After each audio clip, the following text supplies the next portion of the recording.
Berani-beraninya kamu menyusup ke sini.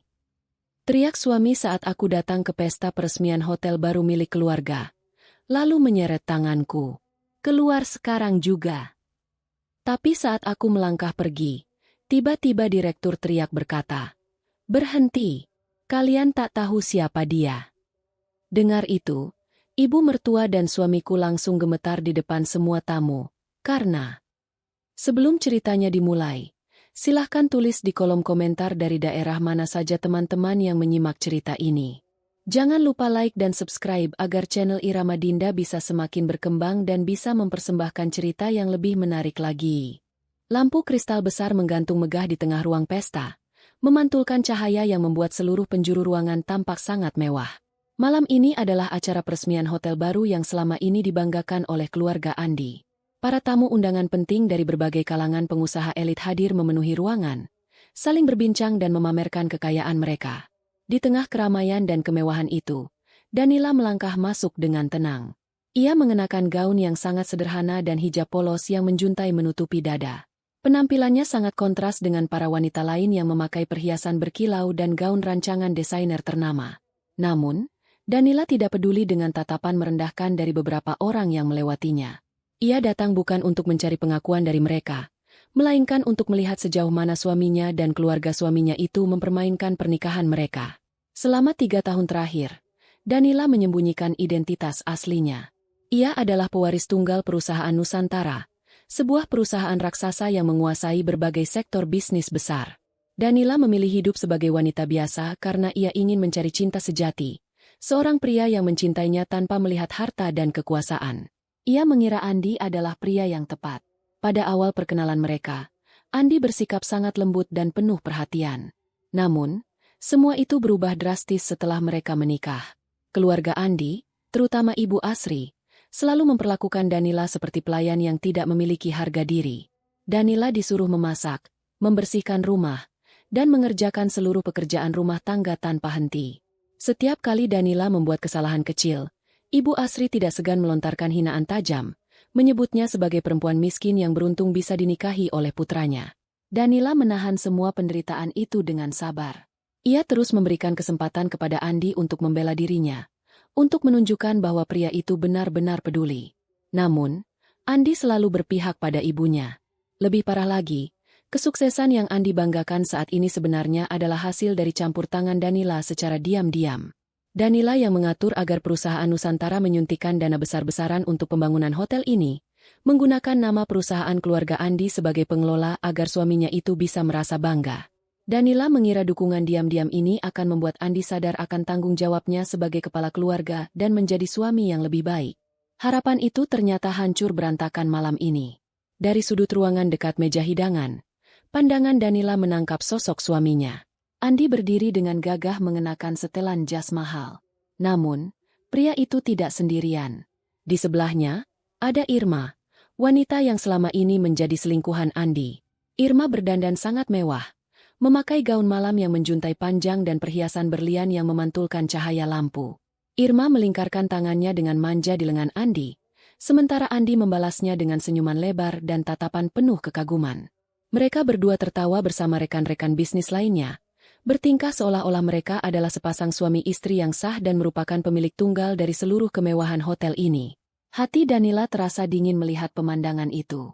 Kesabaran yang ia bangun selama 3 tahun perlahan-lahan mulai runtuh, menyisakan sebuah ketegasan yang selama ini ia sembunyikan.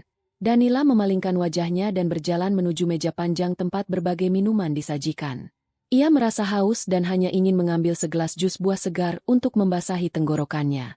Ruangan terasa sedikit pengap baginya, bukan karena pendingin ruangan yang tidak berfungsi, melainkan karena suasana penuh kepalsuan yang menyelimuti tempat ini.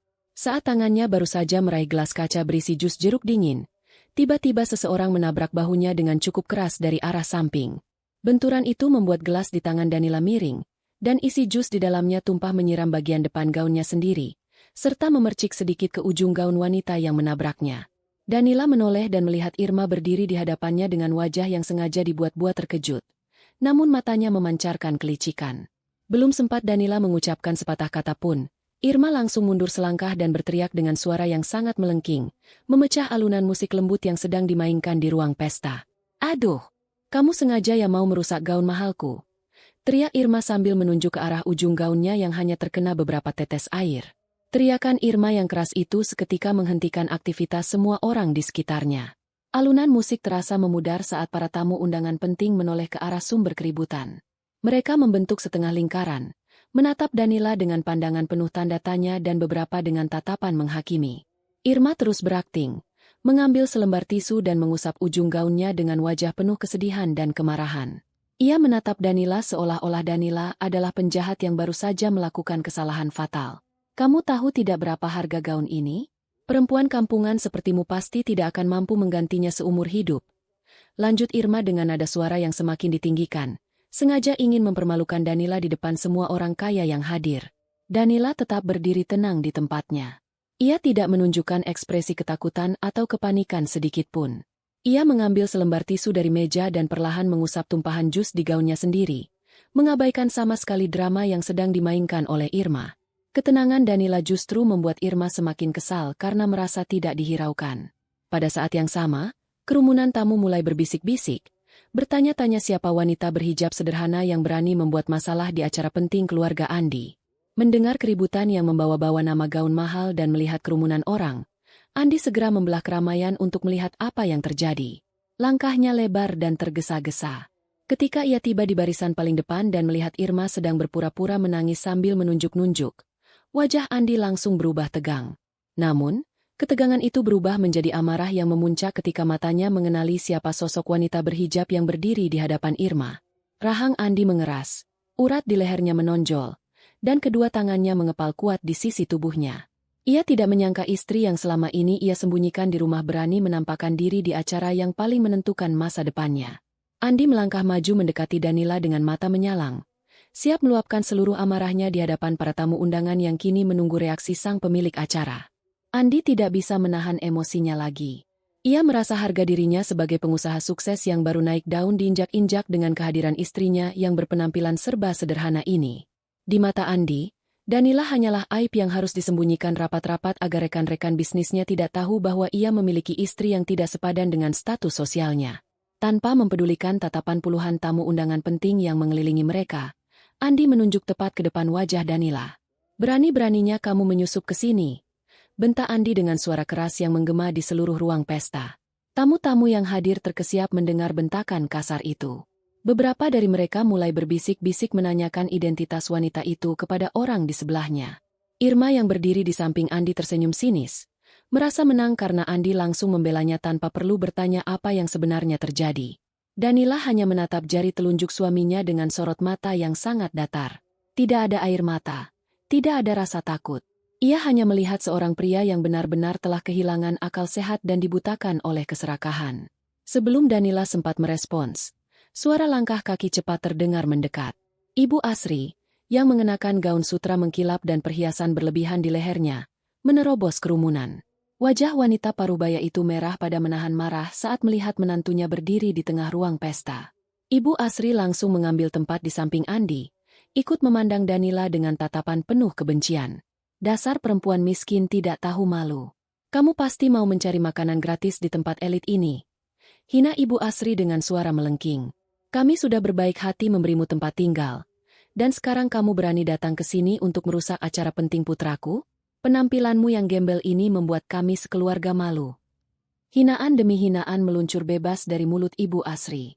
Para tamu undangan mulai memandang Danila dengan tatapan merendahkan. Percaya pada kata-kata Ibu Asri bahwa wanita itu hanyalah orang miskin yang sengaja menyusup untuk membuat kekacauan. Irma bahkan berpura-pura menyeka air mata buayanya sambil bersandar pada lengan Andi, seolah-olah dialah korban utama dari kejadian ini. "Andi, tolong usir dia. Dia sudah merusak suasana malam yang indah ini," ucap Irma dengan nada suara manja yang dibuat-buat, sengaja memanasi keadaan agar Andi mengambil tindakan tegas. Mendengar permintaan Irma dan dukungan dari ibunya, Andi merasa harus menunjukkan kekuasaannya. Ia tidak mau terlihat lemah di depan para tamu penting. Dengan gerakan cepat dan kasar, Andi melangkah maju dan mencengkeram pergelangan tangan Danila dengan sangat kuat. Cengkeraman itu begitu keras hingga meninggalkan bekas kemerahan di balik lengan baju Danila. "Keluar sekarang juga," teriak Andi tepat di depan wajah Danila. Andi mulai menarik dan menyeret Danila secara paksa melewati lantai marmer yang mengkilap. Danila berusaha menjaga keseimbangannya agar tidak terjatuh akibat tarikan kasar suaminya. Meskipun tangannya terasa sakit, Danila tetap tidak mengeluarkan suara rintihan sedikit pun. Pikirannya sangat jernih. Ia membiarkan Andi menyeretnya, karena setiap langkah yang Andi ambil saat ini adalah langkah menuju kehancurannya sendiri. 3 tahun masa percobaan telah berakhir malam ini juga. Danila memastikan dalam hatinya bahwa pria ini dan seluruh keluarganya tidak akan pernah mendapatkan belas kasihan lagi darinya. Kerumunan tamu menyibak, memberikan jalan bagi Andi yang terus menyeret Danila menuju pintu utama ruang pesta. Ibu Asri dan Irma berjalan mengikuti dari belakang dengan senyum kemenangan terukir jelas di wajah mereka. Mereka merasa berhasil menyingkirkan pengganggu dan mengamankan posisi mereka di puncak rantai sosial. Pintu kayu berukir yang menjulang tinggi di depan mereka adalah batas antara kemewahan ruang pesta dan jalan keluar hotel. Andi bersiap untuk mendorong Danila keluar dari pintu itu dan memerintahkan penjaga keamanan agar tidak pernah membiarkan wanita ini masuk lagi. Namun, tepat saat Andi hanya berjarak beberapa langkah dari jalan keluar dan bersiap menghempaskan tubuh Danila, pintu kayu raksasa itu terbuka lebar dari luar. 2 orang penjaga berseragam hitam melangkah masuk lebih dulu untuk membuka jalan, disusul oleh kemunculan seorang pria parubaya yang mengenakan setelan jas abu-abu gelap. Pria itu berjalan dengan postur tegap, wajah tegas, dan aura kekuasaan yang sangat kental.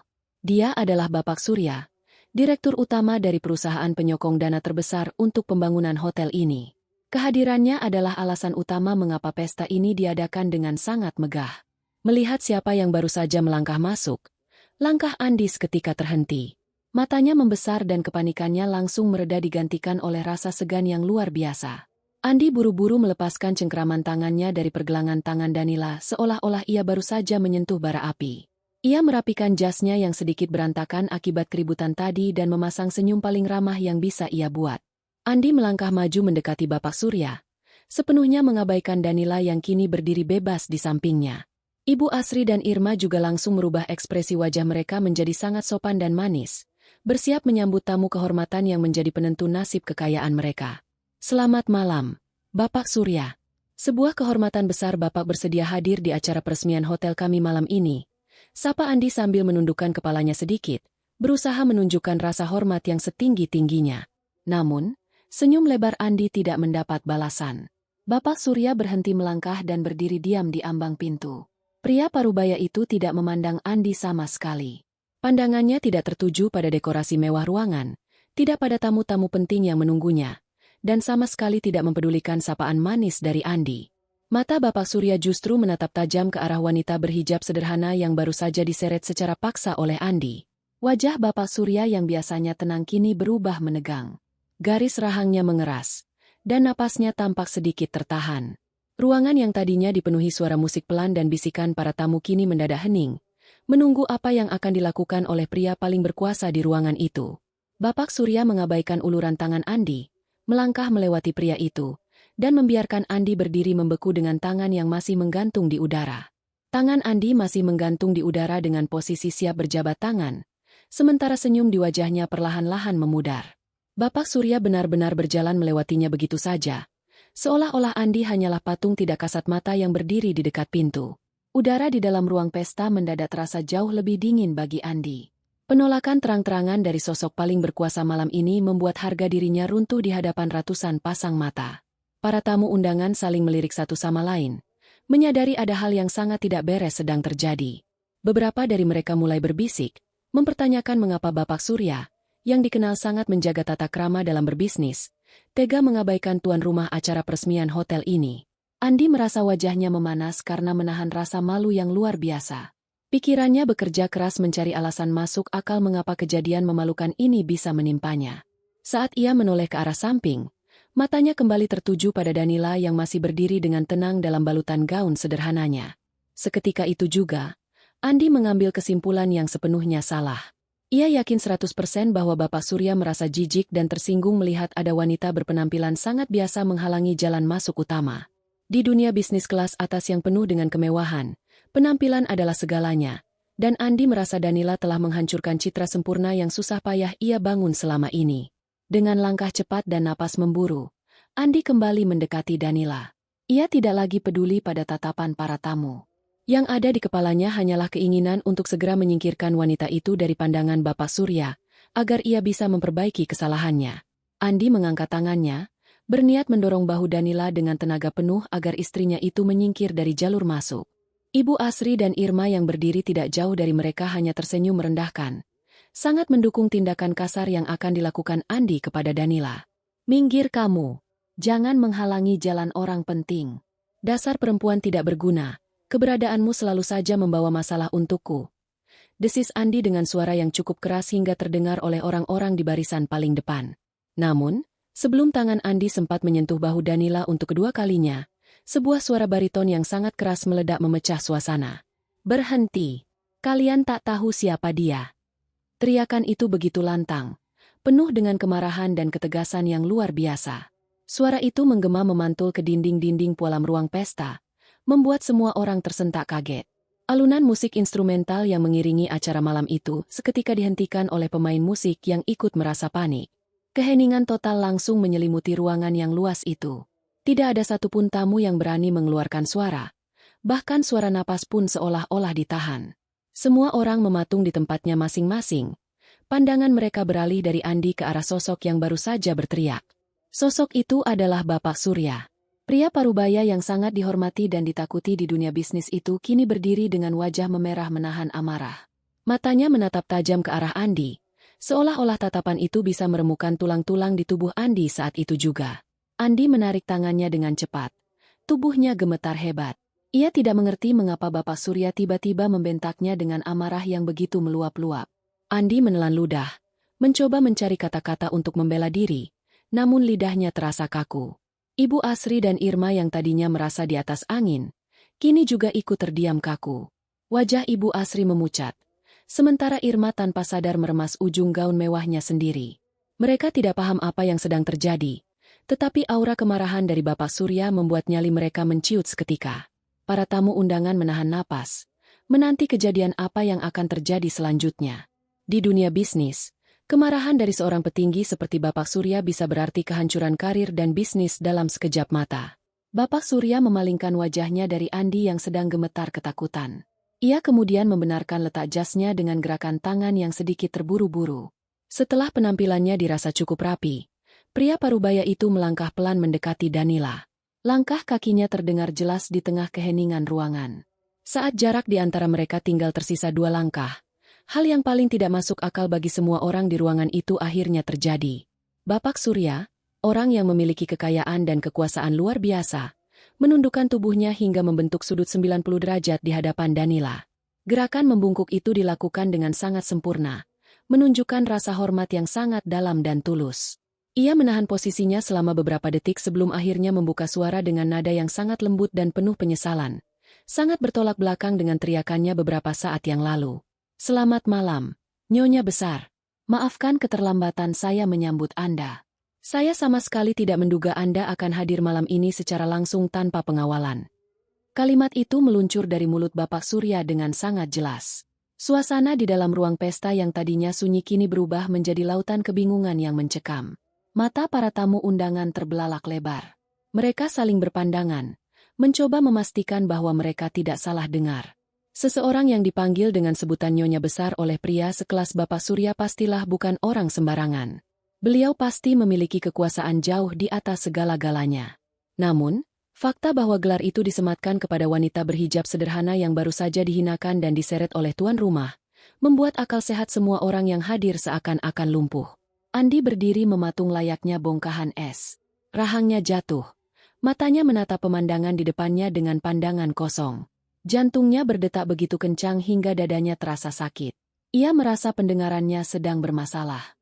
Bagaimana mungkin pria hebat yang sejak tadi ia puja-puja ini membungkuk hormat kepada Danila? Danila hanyalah wanita biasa yang ia nikahi karena kasihan. Danila adalah istri yang selama 3 tahun ini mencuci pakaiannya, memasak makanannya, dan menerima semua hinaan dari ibunya tanpa pernah melawan. Ini pasti sebuah kesalahan besar. Pikirannya mencoba menolak kenyataan yang tersaji di depan matanya sendiri. Sementara itu, Danila sama sekali tidak terkejut dengan perlakuan Bapak Surya. Ia tidak mundur, juga tidak merasa canggung. Sikap tubuhnya tetap tegak, memancarkan wibawa alami yang selama ini ia sembunyikan rapat-rapat di balik sikap diamnya. Danila menatap punggung Bapak Surya yang masih membungkuk di hadapannya, lalu menganggukkan kepalanya perlahan. "Berdirilah, Pak Surya.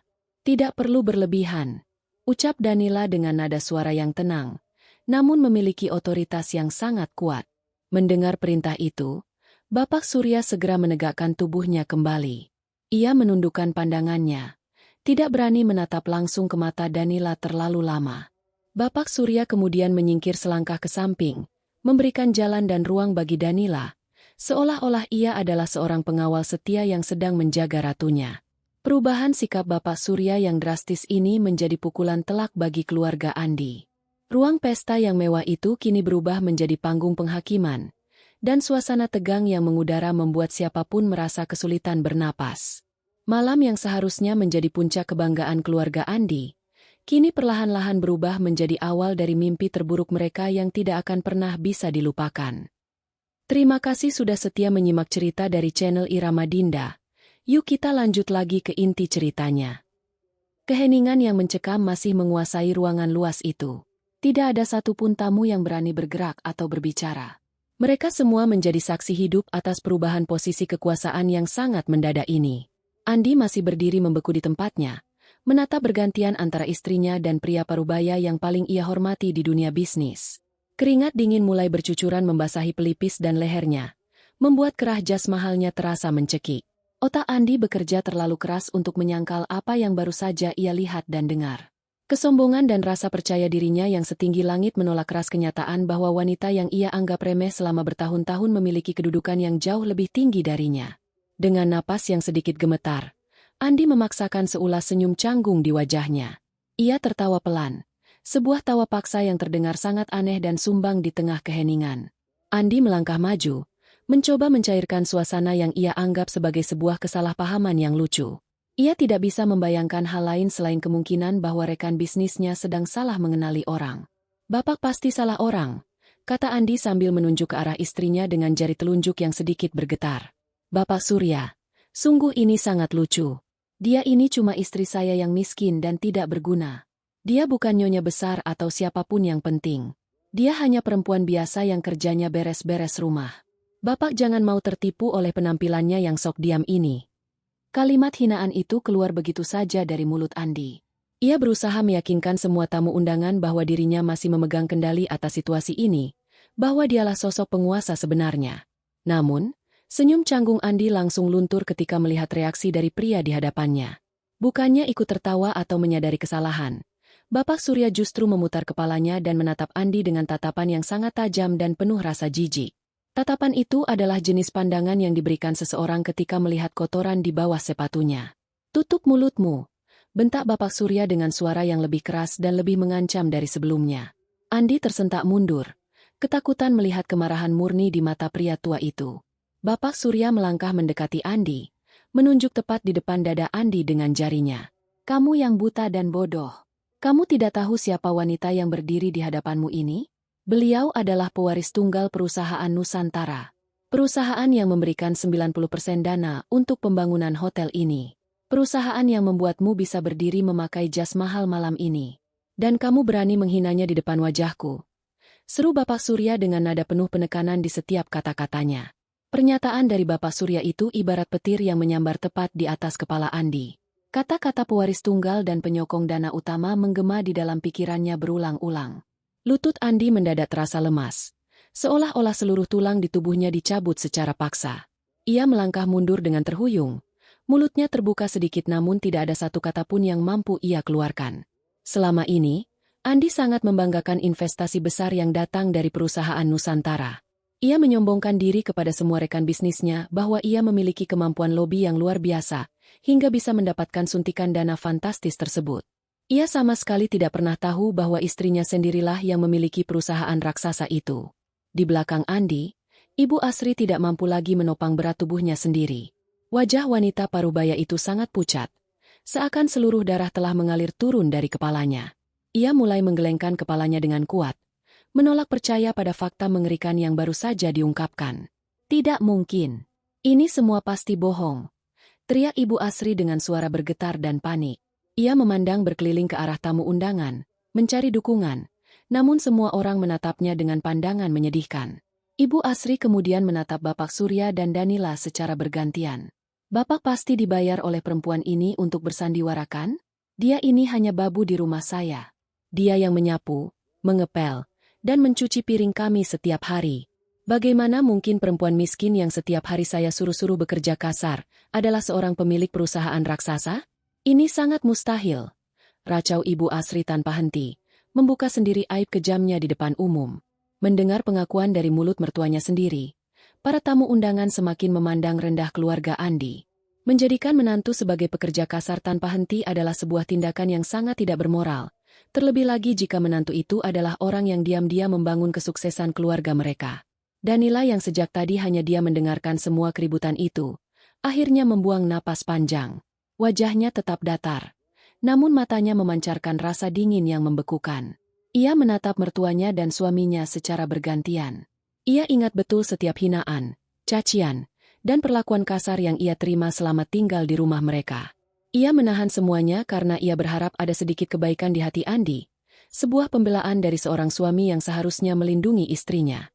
Namun malam ini, melihat suaminya bergandengan tangan dengan wanita lain dan mengusirnya layaknya sampah, Danila menyadari bahwa kebaikannya selama ini hanya dibalas dengan air tuba.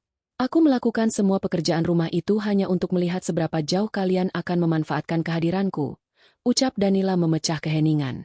Suaranya tidak keras, namun sangat jelas terdengar ke setiap sudut ruangan. Aku ingin tahu apakah ada sedikit saja rasa kemanusiaan di dalam keluarga kalian. Tapi ternyata, harta dan kesombongan benar-benar sudah membuat kalian buta. Kalian merasa berhak menginjak-injak orang lain hanya karena kalian merasa lebih kaya. Padahal, kekayaan yang kalian banggakan itu berasal dari kantongku. Danila mengukir senyum yang sangat tipis dan dingin di bibirnya. Senyum yang sama sekali tidak mencapai matanya. Ia tidak ingin lagi membuang waktu dengan manusia-manusia serakah ini. Dengan gerakan yang sangat elegan, Danila mengangkat tangan kanannya dan menjentikan jarinya satu kali ke udara. Bunyi jentikan jari itu terdengar nyaring. Seketika itu juga, pintu utama kembali terbuka.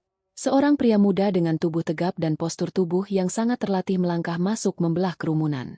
Pria itu adalah Raka, asisten pribadi sekaligus kepala keamanan kepercayaan Danila.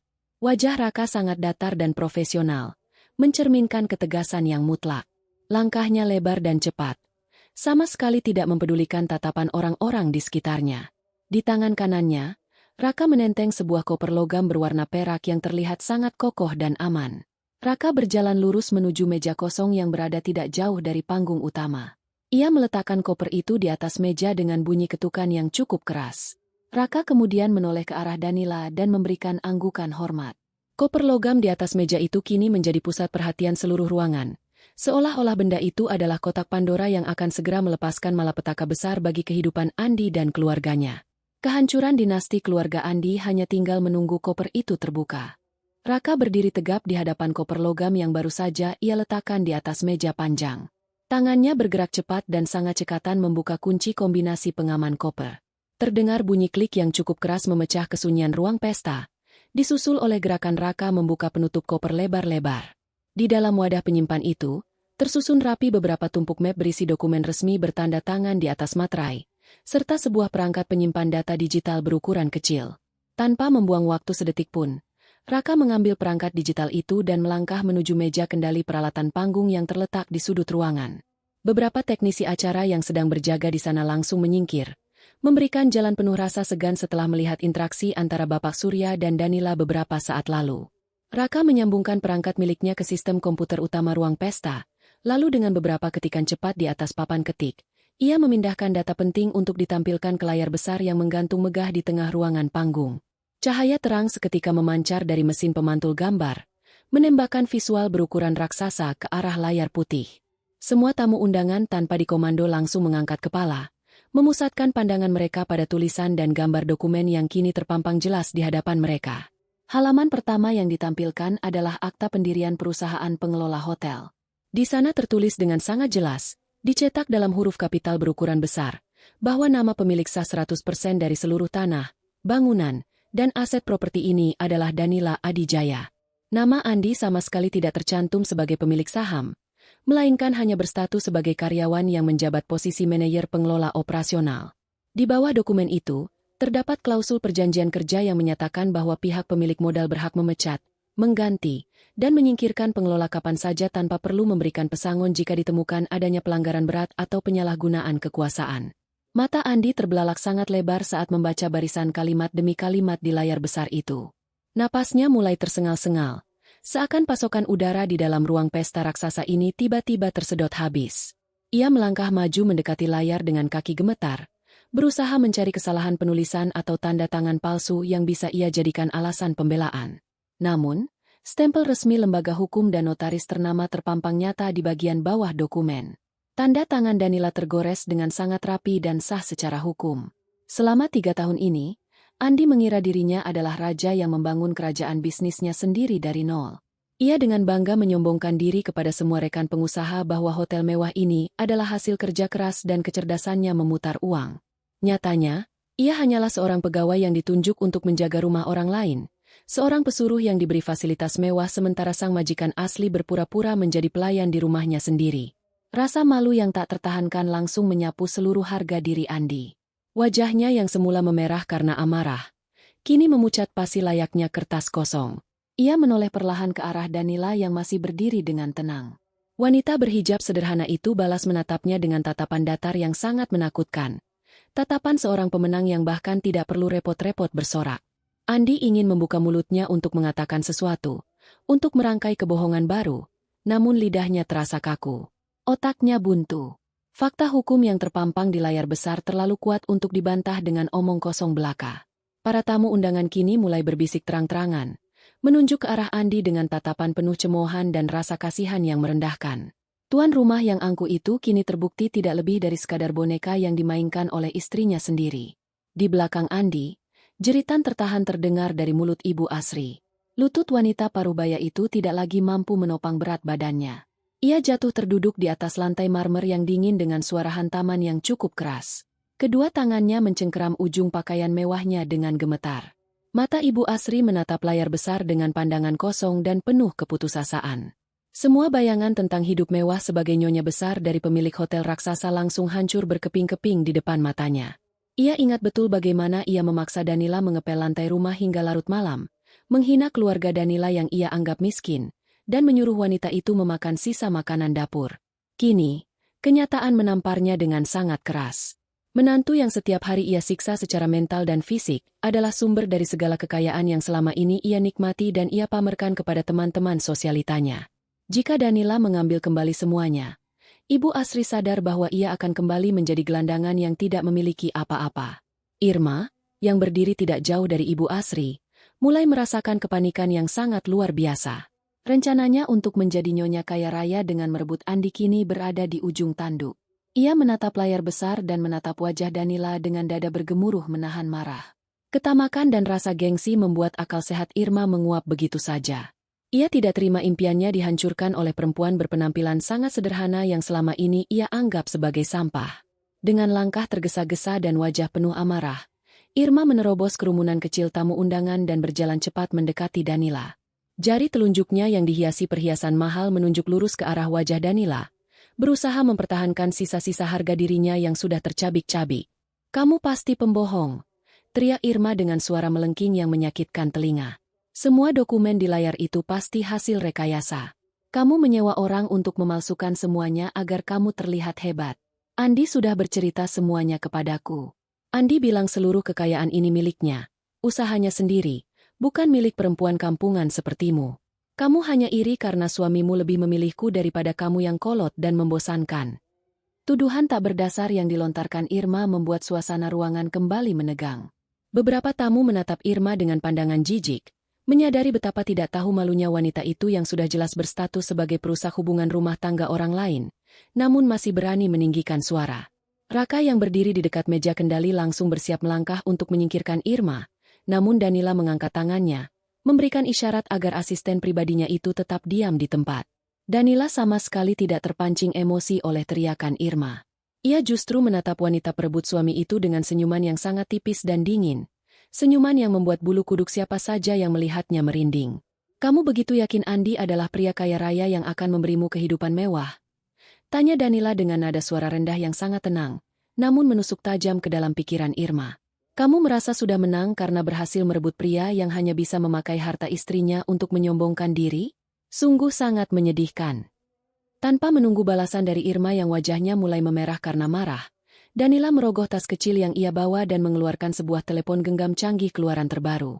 Jari tangannya bergerak pelan mengetuk layar kaca alat komunikasi itu, membuka sebuah rekaman suara yang sudah ia persiapkan jauh hari sebelumnya. Danila kemudian mengangkat tangannya, menekan tombol putar dengan volume suara paling keras. Ia mendekatkan alat komunikasi itu ke alat pengeras suara terdekat yang terhubung dengan seluruh sistem suara di ruang pesta. Detik berikutnya, kebenaran baru yang jauh lebih kotor dari kebohongan Andi siap dibongkar di hadapan ratusan pasang mata yang masih menunggu kelanjutan drama malam ini. Suara statis pelan terdengar sesaat dari seluruh penjuru pengeras suara yang terpasang di dinding dan langit-langit ruang pesta. Beberapa detik kemudian, suara seorang wanita yang sangat jelas dan sangat familiar menggema memecah keheningan. Semua orang di ruangan itu langsung mengenali suara tersebut. Itu adalah suara Irma. Namun, nada bicaranya dalam rekaman ini tidak terdengar manja seperti saat ia merayu Andi. Suaranya terdengar licik, dingin, dan penuh dengan niat buruk. Kamu tenang saja, sayang. Suara Irma dari dalam rekaman terdengar tertawa kecil meremehkan. Andi itu pria yang sangat mudah dibodohi. Dia begitu gila hormat dan sangat butuh pujian. Aku hanya perlu memujinya sedikit, berdandan cantik, dan dia akan langsung memberikan apapun yang aku minta. Pria itu benar-benar bodoh. Dia merasa dirinya paling hebat padahal otaknya kosong. Jeritan kaget terdengar dari beberapa tamu undangan wanita. Andi yang masih mematung menatap layar besar, kini menoleh dengan gerakan kaku seperti robot rusak. Ia menatap Irma dengan mata terbelalak lebar, tidak percaya dengan apa yang baru saja ia dengar. Irma sendiri memucat pasi, bibirnya bergetar hebat. Ia melangkah mundur, menggelengkan kepalanya dengan panik, mencoba memberikan isyarat kepada Andi bahwa itu bukan dirinya, meskipun semua orang tahu itu adalah suaranya yang tidak bisa disangka lagi. Namun, rekaman itu belum selesai. Suara seorang pria asing, yang jelas bukan suara Andi, terdengar menimpali ucapan Irma. Pastikan kau mendapatkan akses ke rekening pribadinya sebelum malam peresmian selesai. Kita harus segera memindahkan semua uang tunai miliknya ke rekening kita di luar negeri. Begitu uangnya habis, kau bisa langsung meninggalkannya dan kita pergi dari sini. Biarkan saja dia hancur bersama ibunya yang banyak gaya itu. Ucap pria asing di dalam rekaman tersebut. Irma dalam rekaman tertawa lebih keras. Tentu saja. Malam ini, setelah acara selesai, aku akan membujuknya mentransfer sisa uang perusahaannya dengan alasan untuk modal bisnis bersamaku. Begitu uang itu masuk, kita langsung berangkat malam ini juga ke bandara. Aku sudah muak harus berpura-pura mencintai pria bodoh dan sombong itu. Suara rekaman berhenti setelah bunyi klik pelan, meninggalkan kesunyian yang terasa sangat berat dan menekan di dalam ruang pesta. Semua wajah kini berpaling menatap Irma dengan pandangan penuh kebencian dan rasa jijik yang mendalam. Andi berdiri gemetar. Dadanya naik turun dengan sangat cepat. Wajahnya yang pucat kini berubah menjadi merah padam, menahan amarah, rasa malu, dan pengkhianatan yang menghancurkan seluruh harga dirinya hingga berkeping-keping. Ia menatap wanita yang selama ini ia puja-puja, wanita yang ia belikan perhiasan mahal dan gaun mewah, ternyata hanyalah seekor parasit yang berniat menguras habis sisa uangnya dan berencana kabur bersama pria lain. Sebelum Andi sempat membuka suara untuk menumpahkan amarahnya, Raka yang berdiri di dekat meja kendali kembali menekan papan ketiknya. Kali ini, layar besar di panggung berubah menampilkan sederet bukti transaksi keuangan perusahaan. Terdapat puluhan salinan tanda terima pembelian barang-barang mewah, mulai dari tas desainer, perhiasan berlian, jam tangan mahal, hingga tagihan perawatan kecantikan senilai ratusan juta. Di samping setiap tanda terima itu, Raka menampilkan data aliran dana yang bersumber langsung dari kas operasional perusahaan yang seharusnya digunakan untuk membayar upah pekerja harian bangunan dan gaji bulanan karyawan hotel. Andi telah mengambil uang perusahaan tanpa izin untuk membiayai gaya hidup mewah Irma. Danila menatap suaminya dengan pandangan yang membekukan jiwa. Kamu mengambil uang perusahaan yang seharusnya menjadi hak para pekerja keras, hanya untuk membelikan barang-barang mewah bagi wanita yang merencanakan kehancuranmu. Kamu bukan hanya suami yang gagal, Andi, tapi kamu juga seorang pengecut dan pengkhianat bagi orang-orang yang bekerja untukmu. Mendengar bukti kejahatannya dibeberkan dengan sangat gamblang di depan umum, Irma kehilangan seluruh tenaga dan kesombongannya. Ia sadar bahwa permainannya sudah berakhir dan ia tidak akan pernah mendapatkan uang sepeser pun. Namun, sebelum ia sempat memikirkan cara untuk melarikan diri, dua orang petugas keamanan bertubuh besar sudah melangkah maju mendekatinya atas perintah langsung dari Raka. Petugas keamanan itu mencengkeram kuat kedua lengan Irma, sama sekali tidak mempedulikan teriakan histeris wanita itu. "Lepaskan aku! Jangan sentuh aku! Kalian tidak berhak melakukan ini padaku!" jerit Irma sambil meronta-ronta dan menendang-nendangkan kakinya ke udara. Namun, usahanya sia-sia. Petugas keamanan itu menyeret Irma tanpa ampun menuju pintu keluar, memperlakukannya persis seperti niat awal Andi dan Ibu Asri yang ingin menyeret Danila keluar. Sepanjang jalan menuju pintu, para tamu undangan menyingkir, memberikan jalan sambil melontarkan tatapan mencemooh.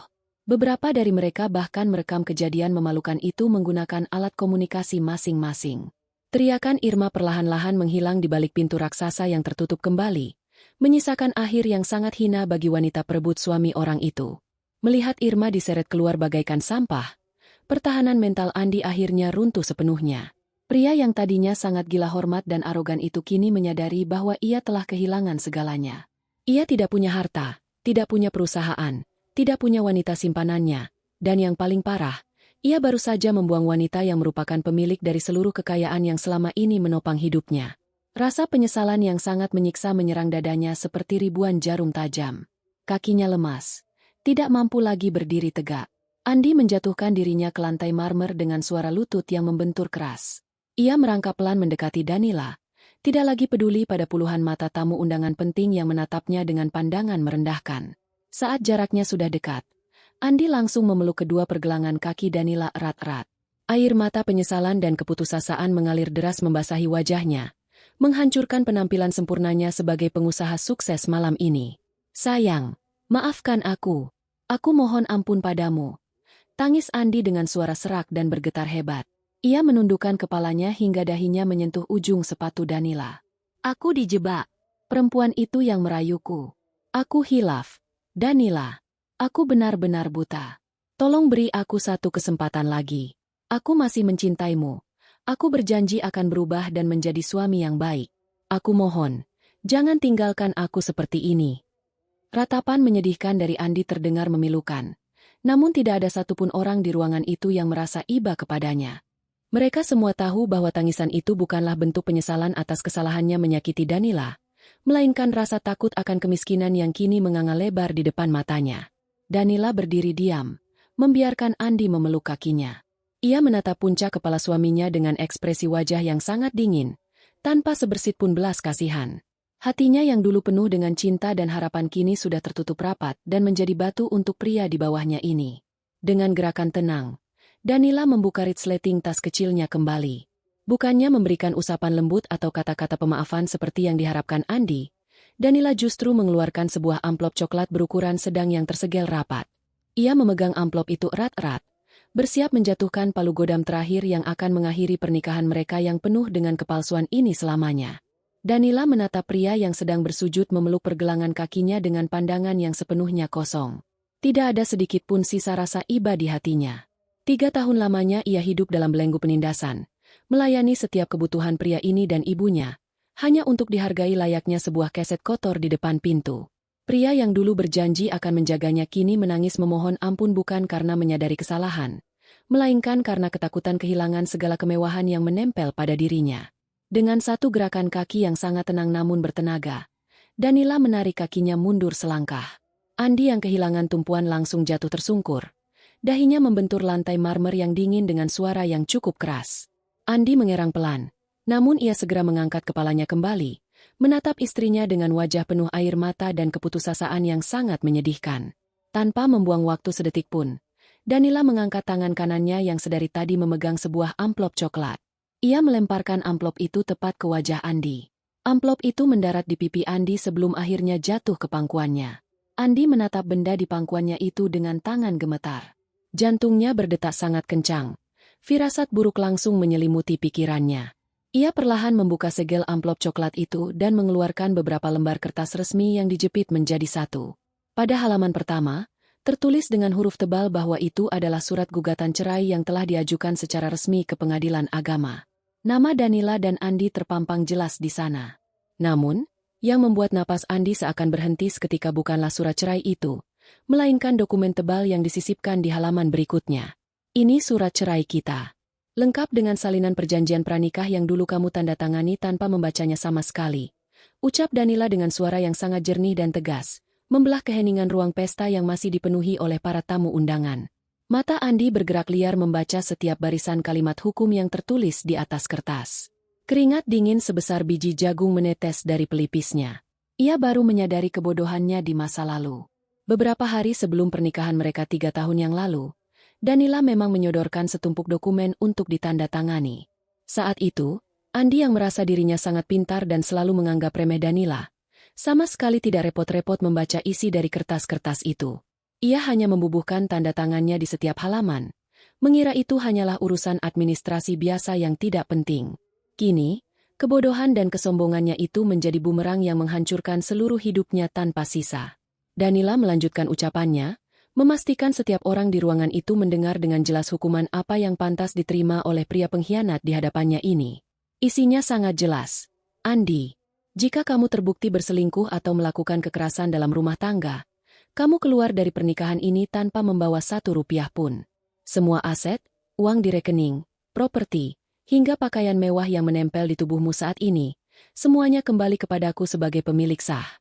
Kamu benar-benar kembali menjadi manusia yang tidak memiliki apa-apa, persis seperti saat pertama kali aku menemukanmu. Andi menjerit tertahan. Ia meremas lembaran kertas perjanjian pranikah itu hingga kusut. Hatinya hancur berkeping-keping. Seluruh kekayaan yang ia kumpulkan, seluruh kebanggaan yang ia pamerkan kepada teman-temannya, semuanya musnah dalam 1 malam. Ia menyadari bahwa selama ini Danila memegang kendali penuh atas hidupnya. Istrinya itu telah memasang jebakan yang sangat sempurna, menunggu dengan sabar hingga Andi menghancurkan dirinya sendiri melalui keserakahan dan pengkhianatannya. Andi menundukkan kepalanya dalam-dalam, menangis terseduh-seduh meratapi nasibnya yang kini berubah dari seorang pengusaha papan atas menjadi seorang pengangguran miskin yang memiliki banyak hutang. Ia tidak berani lagi menatap wajah Danila, apalagi menatap wajah para tamu undangan yang kini menertawakan kebodohannya. Di sudut lain yang tidak jauh dari tempat Andi bersimpuh, Ibu Asri mendengar setiap penjelasan Danila dengan sangat jelas. Wajah wanita parubaya itu berubah menjadi sangat pucat, kemudian memerah karena amarah yang memuncak hingga ke ubun-ubun. Pikirannya menjadi sangat kacau. Kehilangan harta, kehilangan rumah mewah, dan kembali hidup dalam kemiskinan adalah hal yang paling ia takuti di dunia ini. Selama ini, ia hidup dari menyombongkan kekayaan menantunya, berpura-pura menjadi nyonya besar yang berkuasa. Kini, semua topeng itu telah dihancurkan. Rasa malu yang luar biasa bercampur dengan rasa tidak terima membuat akal sehat Ibu Asri benar-benar hilang sepenuhnya. Ia menatap Danila dengan mata terbelalak lebar yang memancarkan kebencian murni layaknya orang gila. Ini tidak adil. Kamu perempuan licik. Kamu merencanakan semua ini untuk merampas harta putraku. Teriak Ibu Asri dengan suara parau yang sangat mengerikan. Ia bangkit berdiri dengan susah payah. Gaun mewahnya terlihat berantakan. Napas Ibu Asri memburu cepat. Pandangannya bergerak liar ke seluruh ruangan, mencari sesuatu yang bisa ia gunakan untuk melampiaskan amarahnya yang sudah tidak terbendung. Matanya kemudian tertuju pada sebuah meja bundar besar yang berada tidak jauh dari panggung. Di atas meja itu, terdapat sebuah kue peresmian bertingkat 5 yang sangat megah. Tepat di samping kue itu, tergeletak sebuah pisau panjang berkilau yang sengaja disiapkan untuk acara pemotongan kue. Pisau itu sangat tajam dan memiliki ujung yang runcing. Tanpa berpikir panjang, Ibu Asri berlari ke arah meja itu dengan tenaga yang entah dari mana asalnya. Ia menerobos beberapa tamu undangan yang langsung menyingkir karena ketakutan melihat raut wajahnya yang beringas. Ibu Asri menyambar gagang pisau panjang itu dengan tangan kanannya. Ia mencengkeramnya dengan sangat kuat hingga buku-buku jarinya memutih. Sambil mengangkat pisau itu tinggi-tinggi, ia memutar tubuhnya dan berlari kencang menuju punggung Danila yang saat itu sedang berdiri membelakanginya. Niat membunuh terlihat sangat jelas di matanya. Ia ingin melenyapkan wanita berhijab yang telah menghancurkan kerajaan bisnis keluarganya. Ia tidak peduli lagi pada konsekuensi hukum atau puluhan pasang mata yang sedang melihatnya. Pikirannya hanya dipenuhi oleh satu tujuan, yaitu menusuk Danila hingga hancur. Mati kamu perempuan miskin sialan, jerit Ibu Asri sekencang-kencangnya. Para tamu undangan yang melihat kejadian itu langsung menjerit ketakutan. Beberapa wanita menutup wajah mereka dengan kedua tangan, sementara para pria mundur panik menghindari jalur lari Ibu Asri. Suasana ruang pesta yang tadinya penuh ketegangan kini berubah menjadi kekacauan dan kepanikan total. Pisau panjang di tangan Ibu Asri berkilat memantulkan cahaya lampu hias, bergerak dengan kecepatan tinggi mengarah tepat ke punggung Danila. Danila yang mendengar jeritan para tamu perlahan menoleh ke belakang. Matanya menangkap sosok mertuanya yang sedang berlari membawa senjata tajam. Namun, bukannya menghindar atau berteriak minta tolong, Danila tetap berdiri tegak tanpa mengubah ekspresi wajahnya sedikitpun. Ia tidak takut, karena ia tahu ia tidak pernah sendirian. Sebelum ujung pisau tajam itu mampu menyentuh kain gaun Danila, sebuah bayangan hitam bergerak membelah udara dengan kecepatan yang sangat luar biasa. Raka, yang sejak tadi berdiri diam mengawasi seluruh penjuru ruangan layaknya seekor elang, melompat maju ke depan. Insting dan pelatihan bela dirinya yang tinggi membuat Raka bisa membaca pergerakan Ibu Asri sejak wanita parubaya itu mengambil pisau dari atas meja. Dengan gerakan yang sangat efisien dan mematikan, Raka menangkis lengan Ibu Asri dari samping, mengubah arah tusukan pisau hingga meleset jauh dari tubuh Danila. Tanpa memberikan kesempatan bagi Ibu Asri untuk menarik napas, Raka langsung memelintir pergelangan tangan wanita itu dengan teknik kuncian yang sangat keras. Terdengar bunyi retakan kecil dari tulang sendi, disusul oleh teriakan kesakitan yang sangat nyaring dari mulut Ibu Asri. Jari-jarinya tidak sanggup lagi menahan genggaman, dan pisau panjang itu jatuh berdenting keras ke atas lantai marmer, terpental jauh ke bawah meja hidangan. Raka kemudian menekan bahu Ibu Asri ke bawah, memaksanya jatuh berlutut di lantai dengan tangan terkunci rapat di belakang punggung. Ibu Asri mengerang kesakitan.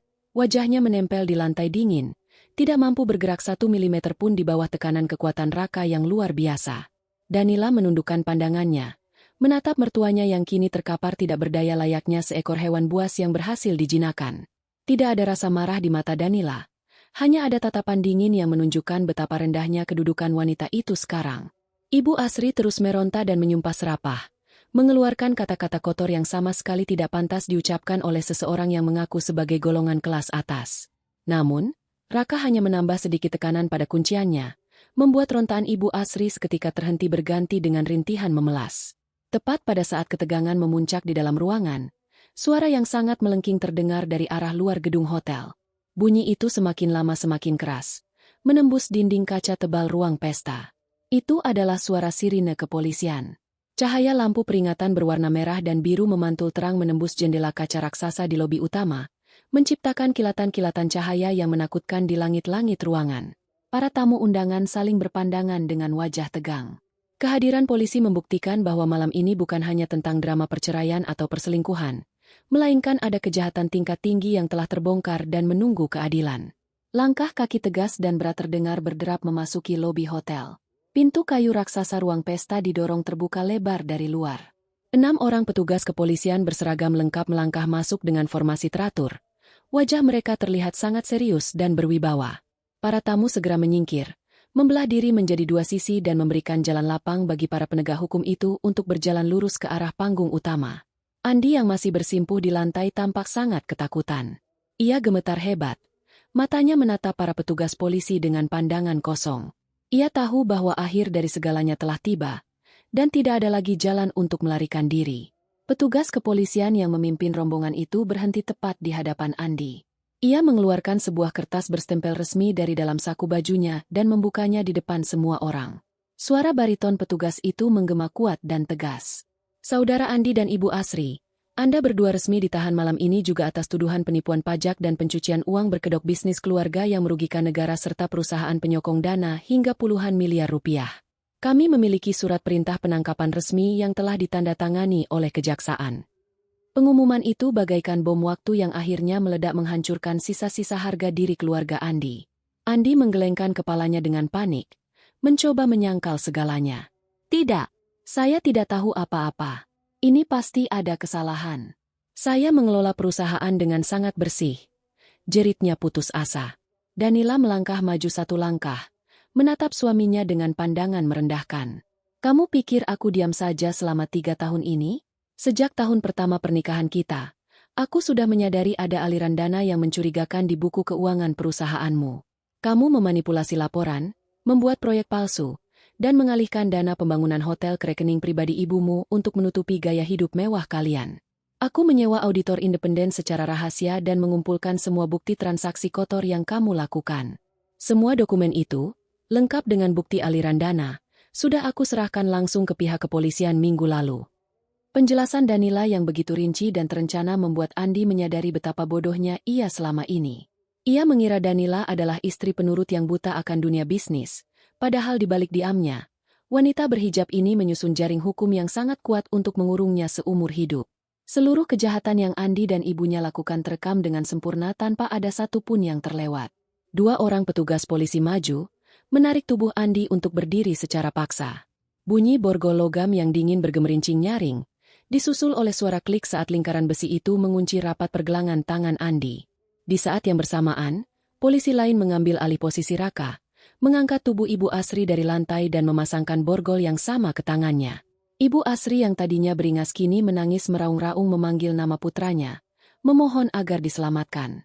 Namun Andi sendiri hanya bisa menunduk pasrah dengan air mata yang terus mengalir membasahi wajahnya. Ia tidak memiliki kekuatan apapun lagi. Para petugas polisi mulai menggiring Andi dan Ibu Asri berjalan menuju pintu keluar.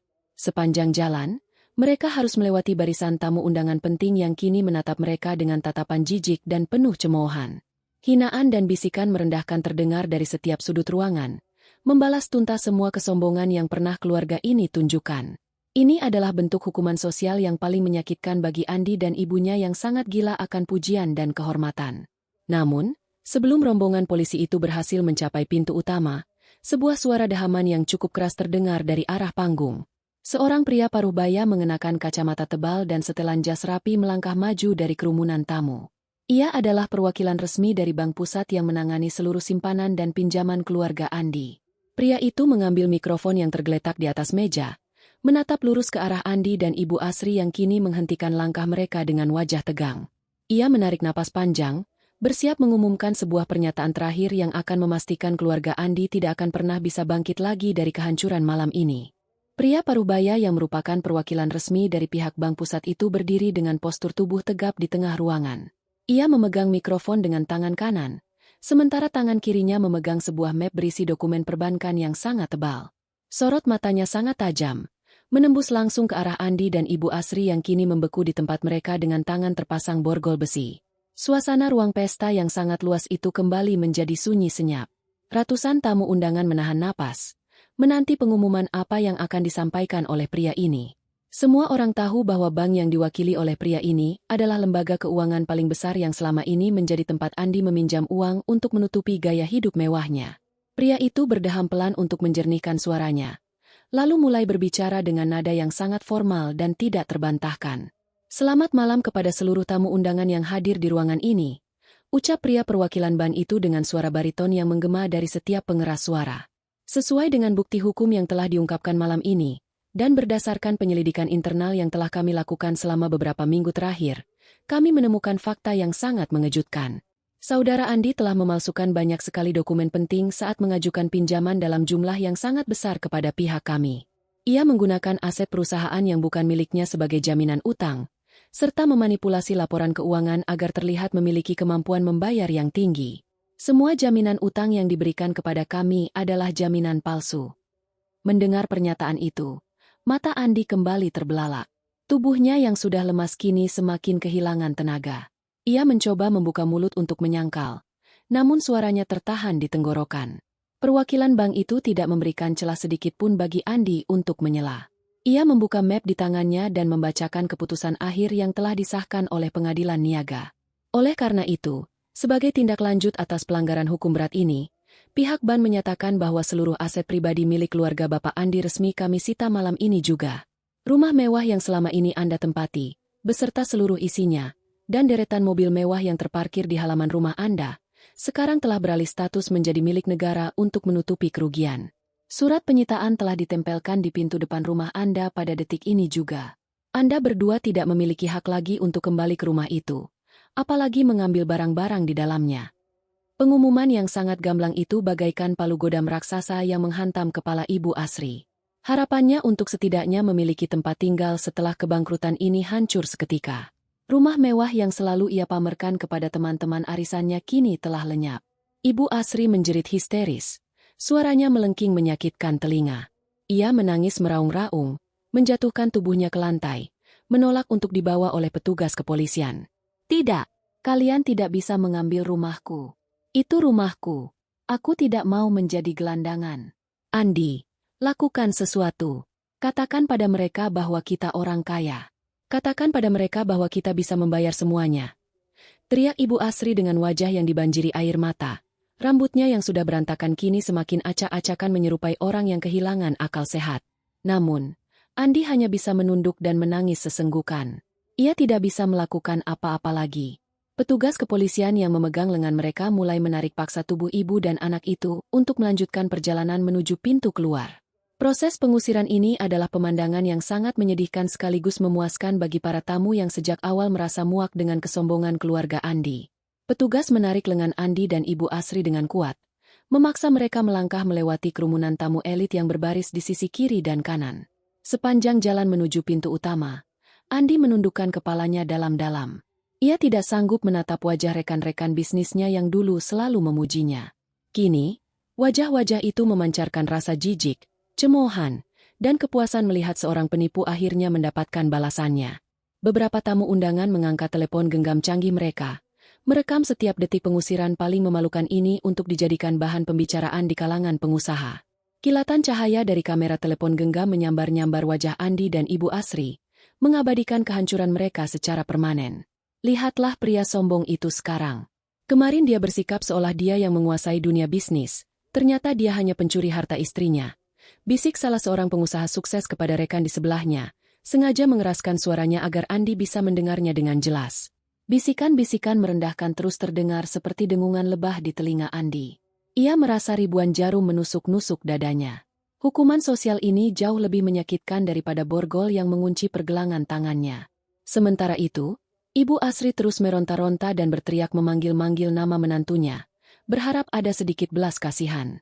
Danila! Tolong Ibu. Ibu berjanji akan bersikap baik padamu. Jangan biarkan mereka membawa Ibu pergi. Danila. Ratap Ibu Asri dengan suara parau yang menyedihkan. Danila hanya berdiri tegak di tempatnya, menatap kepergian mereka dengan wajah yang sangat datar. Ia tidak merespons panggilan itu. Hatinya sudah mati untuk keluarga ini. Ia membiarkan petugas keamanan dan kepolisian menjalankan tugas mereka hingga akhirnya sosok Andi dan Ibu Asri benar-benar menghilang di balik pintu raksasa ruang pesta. Setelah suara keributan dari luar gedung mulai mereda, Danila menghembuskan napas panjang, melepaskan beban berat yang selama 3 tahun ini menekan dadanya. Kini, seluruh perhatian tamu undangan kembali tertuju pada Danila. Suasana ruangan masih dipenuhi ketegangan, tidak ada yang berani memulai pembicaraan. Mereka menatap Danila dengan rasa segan dan kagum yang luar biasa. Wanita berhijab sederhana yang awalnya mereka anggap sebagai penyusup miskin, kini berdiri sebagai penguasa tunggal yang menaklukkan semua musuhnya tanpa perlu mengeluarkan satu tetes keringat pun. Raka, asisten pribadi Danila yang setia, berjalan menghampiri meja hidangan dan mengambil sebuah mikrofon tanpa kabel. Ia menyerahkan alat pengeras suara itu kepada Danila dengan sikap yang sangat hormat. Danila menerima mikrofon itu, melangkah pelan menuju bagian tengah panggung agar semua orang bisa melihatnya dengan jelas. Ia menatap ratusan pasang mata yang kini menunggunya untuk berbicara. Wajahnya perlahan melembut, memancarkan wibawa dan ketenangan seorang pemimpin sejati. Terima kasih kepada semua tamu undangan yang masih berkenan tinggal di ruangan ini meskipun baru saja terjadi sedikit gangguan, ucap Danila membuka pidatonya. Suaranya terdengar sangat anggun dan menenangkan, mengubah atmosfer ruangan yang tadinya mencekam menjadi penuh rasa hormat. Saya juga ingin mengucapkan terima kasih yang sebesar-besarnya kepada Bapak Surya atas kesetiaannya menjaga rahasia dan mendukung langkah saya selama ini. Bapak Surya yang berdiri tidak jauh dari panggung menundukkan kepalanya sedikit, tersenyum bangga melihat pemimpin aslinya mengambil alih kendali. Danila kemudian melanjutkan ucapannya dengan nada yang lebih tegas. Mulai malam ini, hotel mewah tempat kita berdiri tidak lagi memiliki hubungan apapun dengan keluarga pengelola sebelumnya. Saya memerintahkan kepada seluruh jajaran manajemen untuk menurunkan papan nama utama hotel malam ini juga. Kita akan mengubah namanya, membangun citra yang baru, dan memastikan bahwa tempat ini dijalankan dengan kejujuran serta integritas penuh. Saya tidak akan menoleransi kecurangan dalam bentuk apapun dalam bisnis saya. Mari kita jadikan malam ini sebagai awal baru yang membawa kebaikan bagi banyak orang, bukan hanya sekadar ajang pamer kemewahan. Para tamu undangan langsung memberikan tepuk tangan yang sangat gemuruh. Suara tepukan tangan itu menggema memenuhi ruangan, membuktikan bahwa Danila telah memenangkan hati dan rasa hormat dari semua orang yang hadir. Namun, Danila mengangkat tangannya perlahan, memberikan isyarat bahwa ia masih memiliki satu hal lagi untuk disampaikan. Sesuatu yang akan menjadi penutup paling bermakna di malam peresmian ini.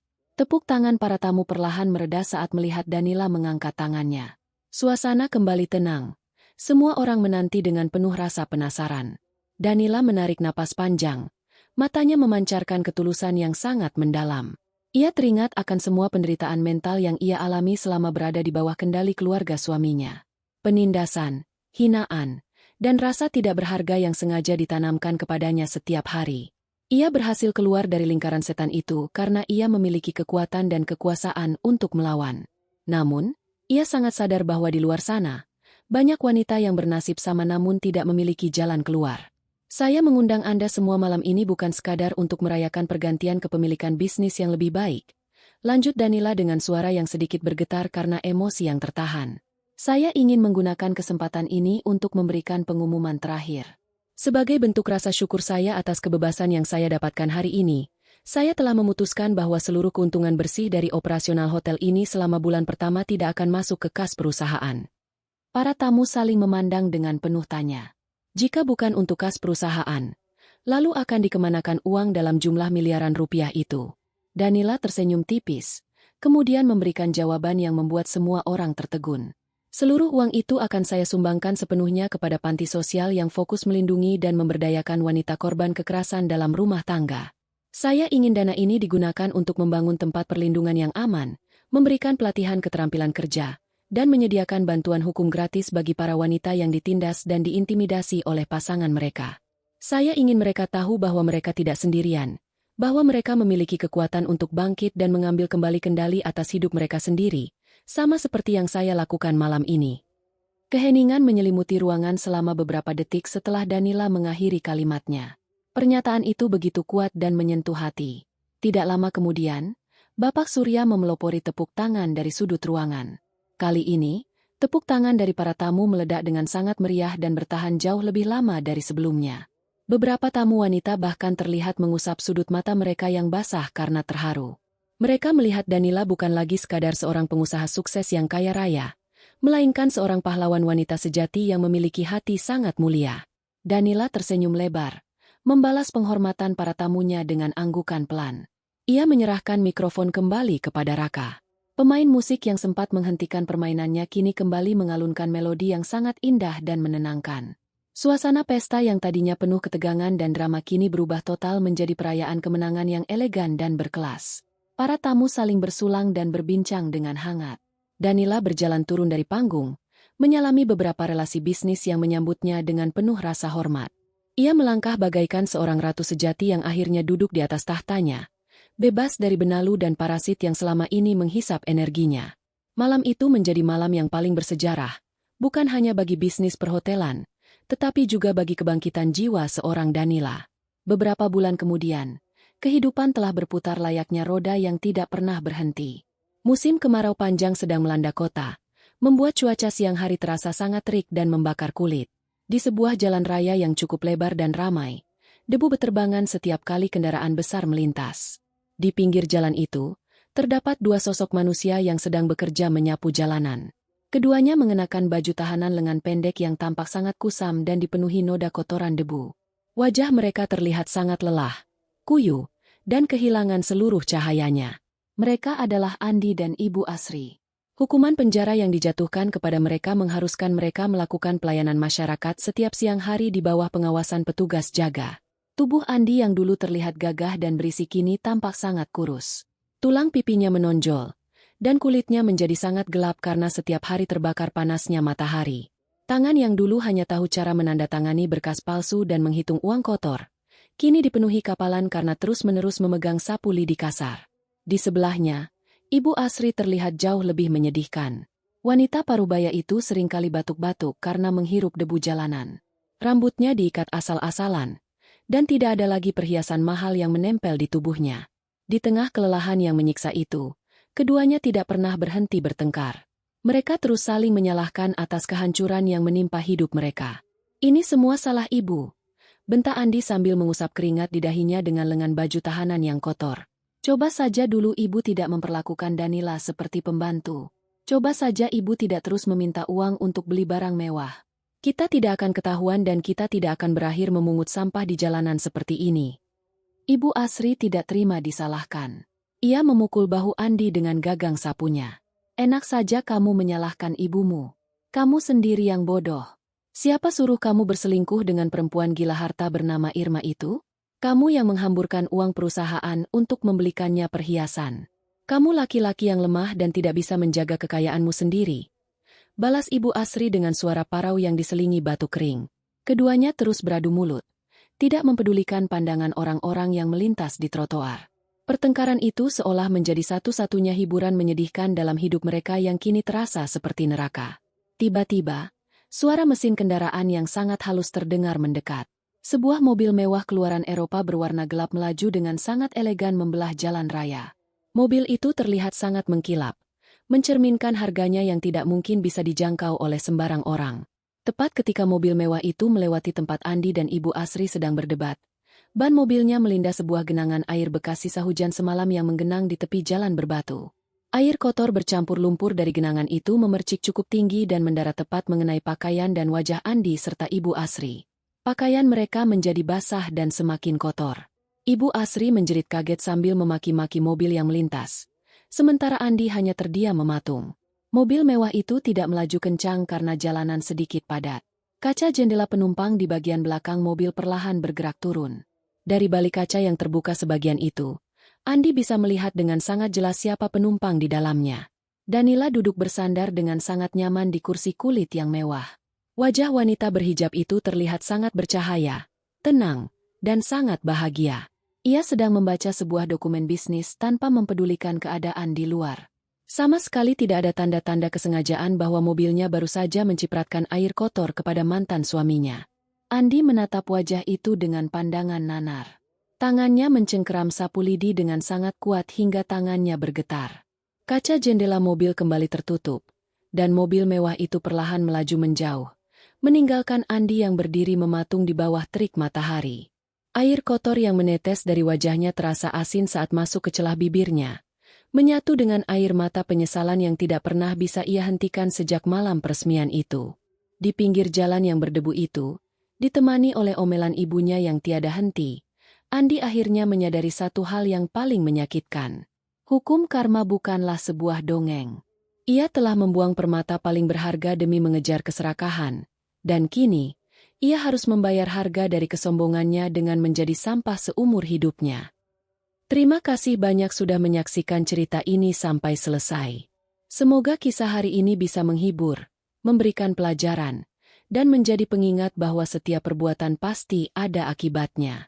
Kalau kalian menikmati cerita ini, jangan lupa tekan tombol like, subscribe, dan aktifkan lonceng notifikasinya agar tidak ketinggalan cerita-cerita terbaru dari channel Irama Dinda.